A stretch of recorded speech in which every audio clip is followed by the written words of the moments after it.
Welcome to the Counseling Podcast. My name is Jonathan Kittle. I'm joined with Margaret Kay Brooks. And this is a podcast from Wellspring Counseling, a group private practice in Greenville, South Carolina. I'm glad you're here. Thanks for being here, Margaret Kay. Yeah, thanks for having me. Tell us what we're talking about today. Yeah, we are talking about an important tool that we believe every kind of, especially parents, since I do a lot of child therapy, should know how to use with their child. It benefits the child and the parent in a lot of healing and growth-oriented ways. Mm-hmm.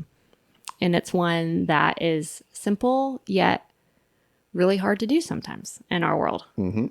But it pays dividends now and in the future if we can learn that skill and learn how to use that tool.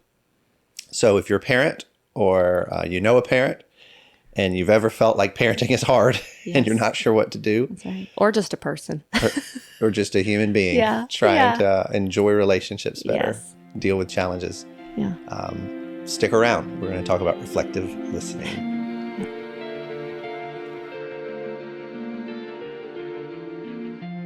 So excited to talk about this conversation, this topic of reflective listening.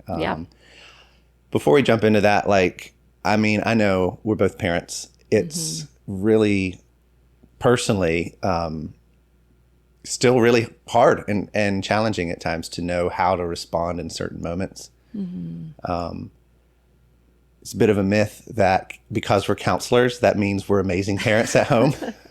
Right on. It's just not true, right? We're human as well. And especially in our close relationships, everything's so emotional because every one means so much. Yeah.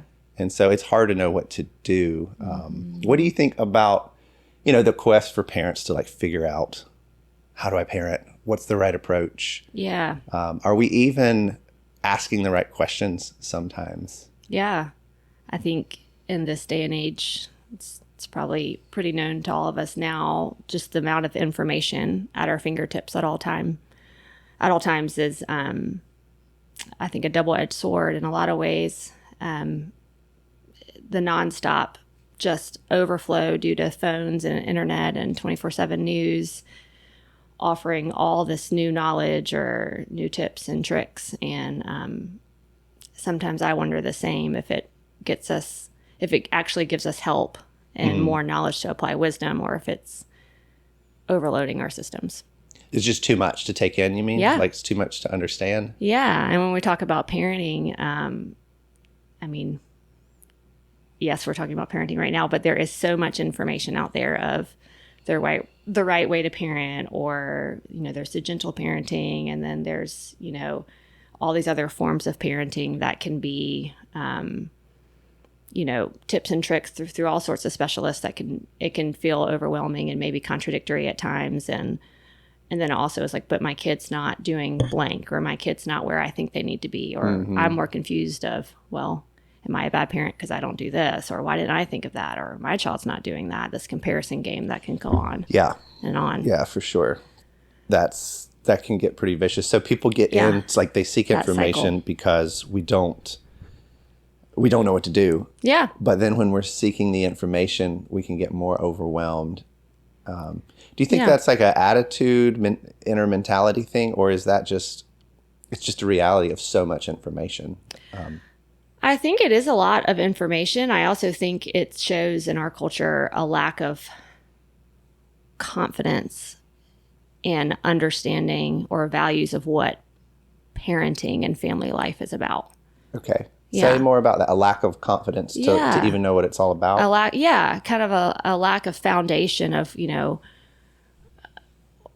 and I can say this for myself as well. I find myself am I parenting to serve a need for me, or am I parenting for the value of the relationship I have with my child, for the health of my child, for the health of my child and me?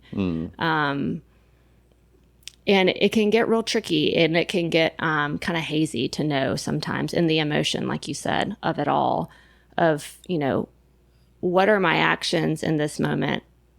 Are they aligned with the values of what I believe parenting and family life should be about. Yeah. Yeah. The difference between, okay, I want to do the right thing. Yeah. But why? But why? Am I doing the right thing because I want to be the kind of guy that does the right thing? Or do I have my kid's best interest in mind? Yes. And do I have realistic expectations of myself in relationship with my child? Too. I think it's a big one. Some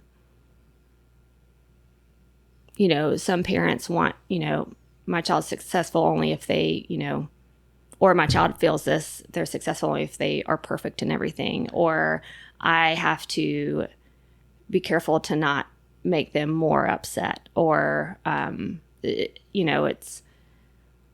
what are people going to think of me and my parenting if my child is acting like this? Yeah. Those types of questions I think we all struggle with as parents. And I think it shifts away from maybe the healthier perspective of what does a healthy relationship, that doesn't mean perfect, that doesn't mean always feeling good, look like with my child, so that we both can grow. Because I think parents are growing too at the same time our children are growing. Maybe we're too results oriented at times. Yes. Like, what's the best thing to do? How do I get the best outcome? Yes. Instead of the process. 100%. Okay. Yeah. Well, let's talk more about that. I mean, that paradigm is helpful to realize, okay, but what are some key ingredients to kind of help a healthy process, like you said, where the relationship is ultimately growing? Yeah. In my counseling and in my training and in my personal life, I think I am asking those questions of, am I being results driven or am I being more process oriented to nurture the relationship, but also the growth of my child and myself. One of the biggest, I think, tools that parents can have in their parenting journey, and really in any sort of relationship, if we're thinking relationship wise and process, is this idea, and I call it, the most important tool in a parenting toolbox is reflective listening. Okay. It's what we do as counselors. I know you and I know that word a lot. I think parents now, because they are seeking out a lot of information, are starting to understand, okay, I've heard that word before. But that is, I think, one of the biggest long-term tools that you can use at age 4, well into even your child's adulthood, to help foster a healthy relationship with your child and yourself. Yeah. For the relationship, also for growth. So let's talk about what it is. Yeah. We'll talk maybe afterwards about why it's powerful or what it does. But Sure. What is reflective listening? And why would parents want to do that? Yes. What is reflective listening? It is really a state of noticing instead of focusing on the results, like you said, or the problem. It's this place of noticing for the sake of understanding and accepting and showing care, no matter what state your child or a person you care about is in. Okay. Yeah. It's, to put it in layman's terms, this is like the first tool that I teach parents, and, the first parenting session after I've gotten to know their child a bit is, it's a state of acknowledging and noticing, and you have to pause to do this. Everything else, what you should do, what the child should do, what's the solution for the problem. It's noticing your child's feelings, their needs, their wishes, and their behaviors by just stating what you see without questions. Okay. And without a need to correct in that moment. And we can get to the correcting part later. Obviously, our kids do sometimes some crazy things that we've got to step in. Right. But that's typically where we want to start. It's where we start. Exactly. I think probably human nature, it feels instinctive to just jump in and that's wrong, do this instead. Right. So this state of not really even judging, just noticing. Yeah. Can you give some examples? And how hard does that feel to even do that in our culture with the fast pace of everything? Just to pause. Because like you said, our brain just goes straight to next thing. How do I get it right? How do I accomplish? It can feel so slow. Like do we really have to do this? Yeah. I'm trying to imagine all of the reasons why this wouldn't sound like it would be worthwhile. Yeah. Can we not just get to the point? Shouldn't they just be able to do what I tell them to do? Yes. Yes. And all of that is good in a lot of ways, but it's not focusing on a relationship where what's leaving out the part of the relationship where we're saying, I see you, I love you, For sure. and I care for you. For sure. Yeah. And I don't actually think everything I just said a few seconds ago is true. I don't think anyone should just do whatever I say right, in the moment. But I gotcha. So, so when you're noticing and when you're slowing down and making the space just to reflect back what you're seeing so that they feel seen. Sure. My kid, he, an example, math is not his favorite thing to do at home for homework. And I don't think he would mind me saying that. I have one of those. And, the state of, I know we've got to get the homework done. He's at an age where I still feel like I have that ability of, okay, there's no TV or no doing this until you get your homework done. And it was the time he usually does it. And I said, okay, let's go. You go pull that out. And I get an eye roll and a grunt. And I know it had been a long day. And instead of saying, you told me you were going to do this at this time, and this is what we talked about, and correcting his behavior, it was more of the response. My response in that moment, I tried, and I wanted to go there. I don't like my kid eye rolling at me. Of course. And so I wanted to go in and correct because I'm the mom and he shouldn't do that to the mom. And I still believe that. But in that moment, I chose I want him to know, I do know sometimes that it's hard. And I do it's hard sometimes after a long day, to have to do your math homework as a boy his age. And so my simple comment was, you really don't like doing your math homework.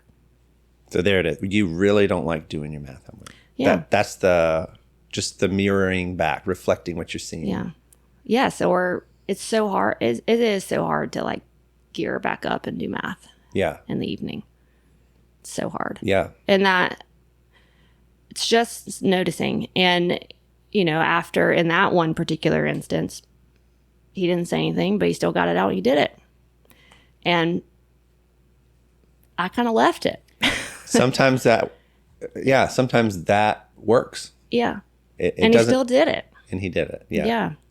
So I'm trying this on myself. I chose the relationship of me understanding his struggle and his tiredness instead of coming in to a tired boy and giving him something else to be kind of exhausted about a lecture, which there is a time for that too.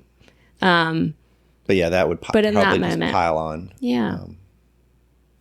So I'm imagining like maybe I would say something to one of my daughters, like, you're really mad right now. I can see you're really mad. And I believe you. Yeah. This makes you really mad. I believe you. This makes you mad. Yeah. How about with clients? Yeah. I know this is primarily about parenting, yeah. but how does it work? I think people want to know, why does this, or how does this sound in counseling? Why does this work? Yes. And I tell parents all the time, the type of, when I'm doing particularly play therapy with the younger kids and we're in the room playing, my job is to it's not simple, it's actually very deep, but it's a level of attunement and being with, but not necessarily directing the child. And I am in a state of observing and trying to empathize and show care and acceptance of what the child is bringing by what they play, by what they're expressing in their play, by maybe what they tell me, by their attitude, by their body language.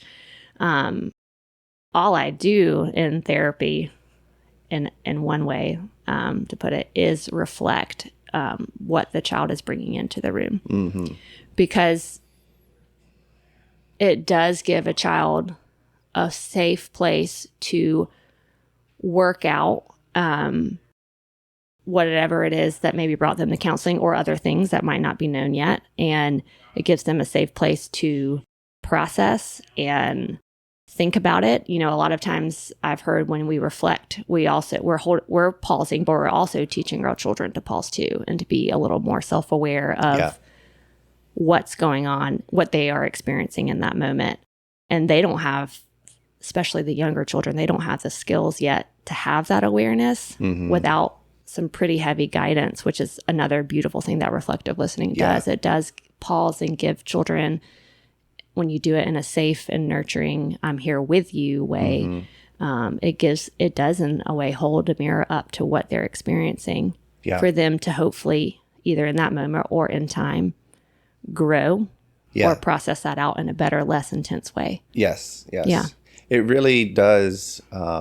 It's just a game changer. And I think it empowers clients often then to many times like begin to solve their own problem. 100%. Yes. I mean, this happened with a couple I was working with yesterday where the wife was, at first I thought she was really sad, but the truth is she said, no, I'm angry.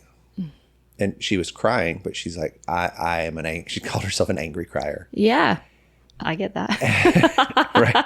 Yeah. And, trying to talk about what could you do instead, or y'all's communication is breaking down. This was marriage counseling. All of that. And here's some irony too. Yeah. She's the kind of person that's like, tell me what to do. We're here because we need skills. We need help. Tell us what to do. Yes. And of course, I'm not picking on her. I didn't say this, but the truth is when we're in emotional pain, we don't want that. Right. And so I tried to like give. She's trying to skip over that important part. I don't realize, again, even in my own personal life, I don't often realize, no, I need to be seen and feel kind of heard to calm my nervous system. Yes. To feel safe, to feel valued in relationship. Yes. And then we can do all of the problem solving better. So yes, that the core belief of child therapy is when a child feels safe to be seen and heard, that is the best environment for them to grow in health and heal. With my client, I ended up basically saying, I'm like, you're really angry. You got good reasons, I'm sure, to be angry. I don't know them all yet, but I can see it. Like, you're mad. And it's really important that we just name that. Yes. And she kind of took a deep breath. Like, okay. Got the dirt out from under the rug. Yeah. Yeah, for sure. Any more you want to say about like how to do this? What it looks like before maybe we talk about how it impacts people? We're already doing that a little. Yeah. But, if you were to maybe to give some parents tips on how to actually do reflective listening, what would you tell them? I tell parents as much as they can. It would be great for them. Like when I tell them my spiel of what reflective listening is, I say the big things of this is not about getting your child. When we teach reflective listening, this important skill for child-parent relationship, it's not about getting the child to do in that moment what you want them to do. It's not about getting them to do what you want them to do. Okay. Which is why a lot of parents come in, right? It's like, my child's not doing something, or my child is doing something. I want you to stop that. But step one for reflective listening is to know what it's not about. Right. It's not about behavior change. No. Okay. It's about pausing and noticing your child, to be with your child, to create the condition for healing and growth to happen. Okay. Yes. It's the prerequisite. Yes. For any kind of growth, any kind of change is the philosophy of which I practice, and which I try to my best in my ability, and I'm not perfect to do it in my home too. So I'm not expecting perfection, but I am trying to give a parent this tool to start learning how to use more often. So that's one of the first things, is knowing that. That's what reflective listening does not teach a parent to make your child do something you want them to do. It's also not focusing, there's a saying in child-centered play, it's not focusing on the whole, it's focusing on the donut. And the donut being the relationship and the whole being the problem. Oh, wow. So I like that phrase a lot too. It's just another way to reemphasize the relationship side and the importance of that for healing and growth. That's helpful. To remember what is there and what you want to expand and not what's missing. 100%. Yes. Again, we come so quickly into the problem. Yes. I think it's how our brains are wired to see what's wrong is quicker. Right. See the donut, not the hole. I like it. Yeah. And so when we're using those, a little bit of homework after I kind of teach that is to say, if you can do it for 15 minutes a day, can you sit, and you don't even have to the first step is not even working on how to reflect to your child, but maybe for 15 minutes while you're making dinner and your child's coloring or outside throwing a ball with somebody or trying to figure out what to do doing homework, can you sit and just notice your child? See if there's something that maybe in the hurried and rushed of our life where we're trying to fix and problem solve and correct or comfort that you missed. Mm-hmm. Just from that sake of noticing. Can you see one thing you haven't really seen very much of and take notice of that? That's that pausing and that slowing that I think, and I'm saying this to myself just as much, that we all struggle with. We do. Yeah. I mean, I'm thinking not just like maybe we're focused on correcting or motivating them or trying to change their behavior. We're also just thinking about all the other things of our life. Yes. It's busy. Yeah. We've got to go to practice. We got to get to this or that. We're thinking about the next day. Yes. Yeah, absolutely. It takes a lot of work to rest and slow down and be present. But that's what you're saying. This starts there. Is that, yes, that slowing down of our thoughts and noticing your child. Okay. Without the need to rush in and fix or comfort or validate or correct or whatever. That would be the first skill. And then I love to see what parents come in and say. I've heard some pretty profound things too. When they come back and report, like, this is what I noticed. Yeah. Yeah. Like, what kind of stuff have you heard? Well, I've noticed when she's nervous, she moves her hands a lot. And, and I've never noticed that before. It's like, so that could be something wonderful to reflect to her, to help not only you notice, but your little girl notice when she gets really nervous about meeting someone new or going to a soccer game. Her hands are moving a lot. We're both noticing a nervous energy. We're both, and it helps bring awareness of what we are thinking and feeling to air that out so we can start moving through that emotion better. Yeah. When we do it out of care and seeing and loving, not necessarily stop moving your hands like that. Just breathe. Right. Not that breathing isn't good. Breathing is important, but I think you get my point of going into quickly to correct, just because, I think the other thing, the point of trying to go in and correct, I think Wellspring believes a lot that we thrive in healthy relationships. And a healthy relationship is a safe and loving relationship, but it's not a relationship that fixes each individual's problems. It's just a relationship where no matter what you bring, you're loved, you're seen, and you're cared for. Yeah. Yeah, absolutely. And that gives us the ability to kind of move through it, even on to find a healing path, even in us. The little girl who moves her hands, well, maybe she learns that she can get through this next hard thing. So maybe the hand moving is a little less next time because mom sees and mom knows, but mom's still here and supporting me to go and do that thing I'm scared about. Yeah. And with time we get better. Yeah, there is a power in relationship safety and just when you're known by someone. Yes. And who's accessible to you, they respond to you. There's an engagement. A lot of healing. I won't say all growth happens, but a lot of growth happens just naturally. Yeah. Kind of like the body naturally knows how to heal. Yes. For many things. Sometimes we need an additional intervention or support. But a lot of healing just happens naturally. Right.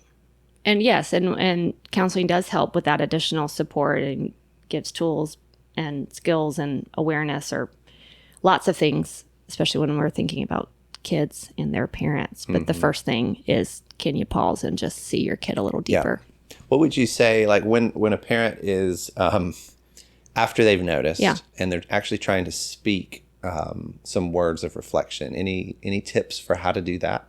What to say? Yeah. What are they thinking? What are they feeling? What do you think their need is in that moment? Don't overthink it. Think super simple, which is a struggle of mine. Yeah, sure. And don't ask questions. Okay.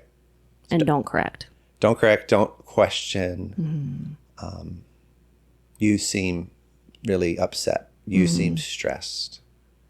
Give me some. How would you say it? What would be some examples you'd use?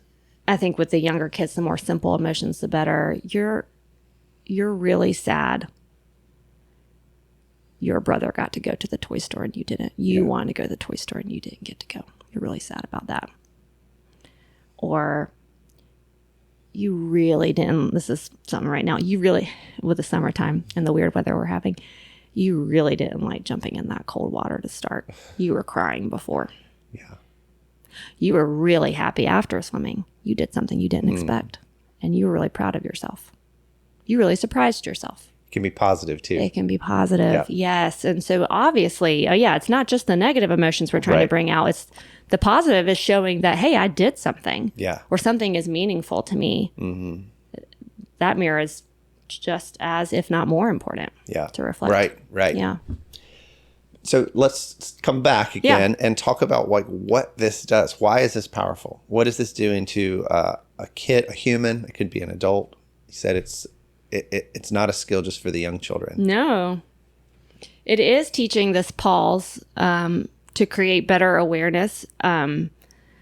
It's also, like I said, there are times when parents come in, like we both said, where parents come in and do have to correct or do have to offer something more than just reflection. Sure. That is why there's children and parents. Children need some guidance. But even in that, if a child misbehaves, a kid rolls their eyes and then throws something out and pushes little brother or, says a really derogatory comment towards you as a parent, there is a moment where we reflect, but then we go and we correct. And we can talk about that later. But what that reflection does still, even in the midst of limit setting or correction or something along the lines of having to go in and enforce or fix a behavior, it is showing, the reflection is showing, I still care for you and I see you. It shows the care. Yes. It shows that we see them, we notice them, we value them. Yes. Okay. So it values the relationship even in the midst of something hard. Right.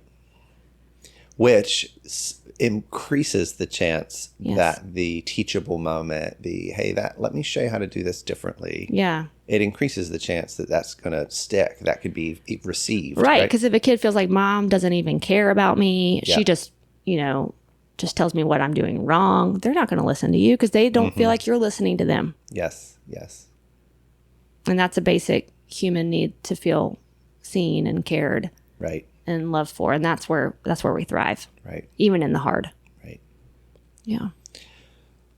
Well, it's challenging, again, because it's so easy to get busy. It's so easy to see the problem and to lose sight. I think our own angst, our own stress is a huge, huge factor. At the same time, just having the conversation, I can't help but think about moments where we've probably experienced this. Yes.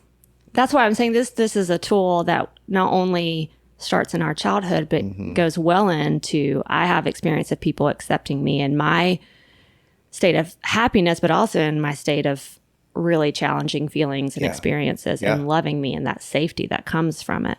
The freedom to process that out and then find the next healing step forward. Hopefully our listeners can slow down and can remember a person in their life who has been that kind of supporting presence, that friend, that family member. Yes. And I don't know, for me, that's good motivation. It helps convince me again. Right. This is the way to go. Absolutely. Well, any final words for parents as they're thinking about this?